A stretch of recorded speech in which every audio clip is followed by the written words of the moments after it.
अस्सलाम वालेकुम। जी व्यूवर्स, जो आज टॉपिक हम डिस्कस करेंगे उसका नाम है ट्रांजैक्शंस एंड अकाउंटिंग इक्वेशन। तो अकाउंटिंग इक्वेशन को बयान इस तरह से किया जा सकता है, इस तरह से इसका ज़ाहिर किया जाता है जैसे एसेट्स बराबर है लाइबिलिटीज़ प्लस ओनर्स इक्विटी। तो अकाउंटिंग इक्वेशन में जो एलिमेंट्स यूज़ हुए हैं उसको हम जो है ना अब अलग-अलग बयान करेंगे। तो सबसे पहले जो एलिमेंट है अकाउंटिंग इक्वेशन का वो है एसेट्स। तो एसेट्स ऐसी चीज़ें होती हैं जो कि बिज़नेस जो है वो पोजेस कर रहा होता है, यानी कि बिज़नेस की मलकियत में होती हैं, जिनकी कोई सर्टन वैल्यू होती है, और ऐसी चीज़ें भी इसमें शामिल होती हैं जो कि बिज़नेस ने किसी से वसूल करनी है एक ख़ास तारीख पे। तो उनको हम कहते हैं एसेट्स, बिज़नेस के असासे। तो इसकी शॉर्ट सी डेफिनेशन लिखी है मैंने, things having certain value possessed by business and also include receivable on a particular date.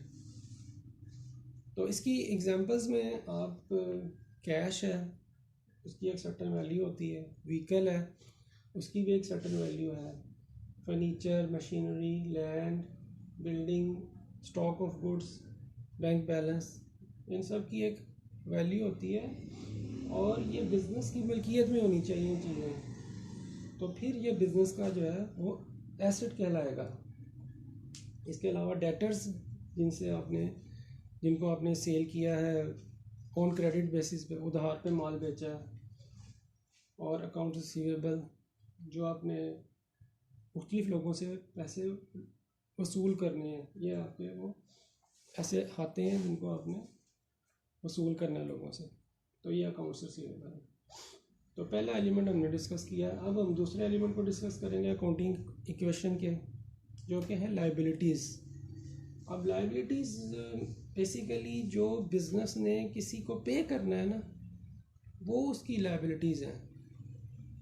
तो यहाँ पे जैसे कि लिखा होगा, total amount debt a business is legally bound to pay to outsiders. जो बिजनेस ने जो अदायगियाँ करनी है आउटसाइडर्स को, वो बिजनेस की लाइबिलिटीज़ कहलाएंगी। जैसे कि अगर बिजनेस ने बैंक से लोन लिया हुआ है तो ये बिजनेस की लाइबिलिटी कहलाएगी।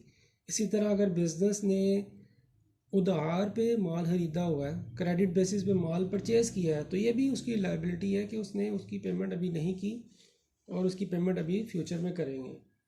तो जब आप परचेज़ करेंगे ऑन क्रेडिट बेसिस पे, तो ऐसी सूरत में आपको क्रेडिटर्स जो हैं वो आपकी लाइबिलिटी बन जाएंगे, क्रेडिटर्स। अगर आपने बैंक से लोन लिया हो तो बैंक लोन आपकी लाइबिलिटी है। इसी तरह अगर आपके पास बिल्स पेएबल हैं तो वो भी आपकी लाइबिलिटी है बिजनेस की। जो थर्ड एलिमेंट है अकाउंटिंग इक्वेशन का, जो कि ओनर्स इक्विटी है, तो अब उसको थोड़ा एक्सप्लेन करेंगे। बेसिकली जो एक कारोबारी शख्स है, जब वो अपने बिज़नेस को शुरू करने लगता है, बिज़नेस को स्टार्ट करने लगता है, तो बिज़नेस को स्टार्ट करने के लिए जो वो इनिशियल इन्वेस्टमेंट करता है, जो फंड्स देता है, ठीक है, और बाद में भी अगर वो बिज़नेस को एक्सपेंड करने के लिए वो उसमें फंड्स प्रोवाइड करता है, तो वो कैपिटल कहलाते हैं, या ओनर्स इक्विटी भी इसको कहते हैं। तो funds provided by owner to start a new business and expand the existing business.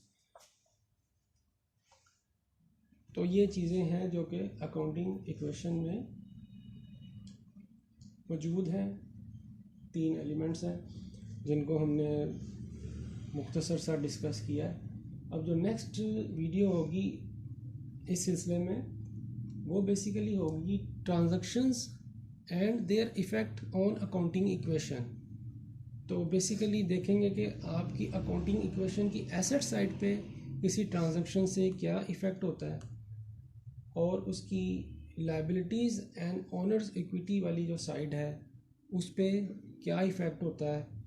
Transactions के नतीजे में, तो वो हम नेक्स्ट वीडियो में देखेंगे।